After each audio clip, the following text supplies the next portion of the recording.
Slot বাণিজ্য এটা কোন পথে যাচ্ছে জানি না। আজকে স্লট উঠেছে পরিমাণ কম, তবে নতুন সফটওয়্যার আপডেট দিয়েছে।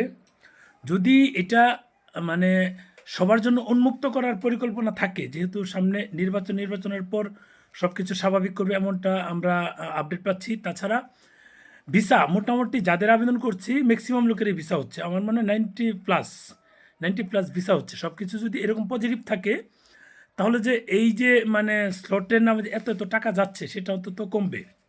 এটার পরিমাণ যদি বেড়ে যায় তাহলে কিন্তু মানে সোজা কথা, যখন স্লটের পরিমাণ বাড়িয়ে দিবে তখন অনেক লোকে স্লট পাবে, তখন আস্তে আস্তে আমরা যাদের মাধ্যমে নেই, এই কাজটা তো আর আমি করি না, যাদের মাধ্যমে আমরা নেই তাদেরকে আমরা কম টাকায় স্লটগুলো নিতে পারবো। এতে যারা রুগী, প্রকৃত রুগী বা যারা ডাবল এন্ট্রির জন্য লক্ষ লক্ষ টাকা খরচ করছে, এই লোকদের জন্য অনেক সুবিধা হবে। আমরা প্রত্যাশা করছি স্লট বাণিজ্যর যে একটা বড় একটাই সেটা কমবে। তাছাড়া অনেক রুগী আছে, আমি অনেক চেষ্টা করেও তাদের স্লট উঠাতে পারছি না। একেবারে এমার্জেন্সি একজন পেশেন্ট, আজকে ভেবেছিলাম তারটা উঠবে, উঠে নাই।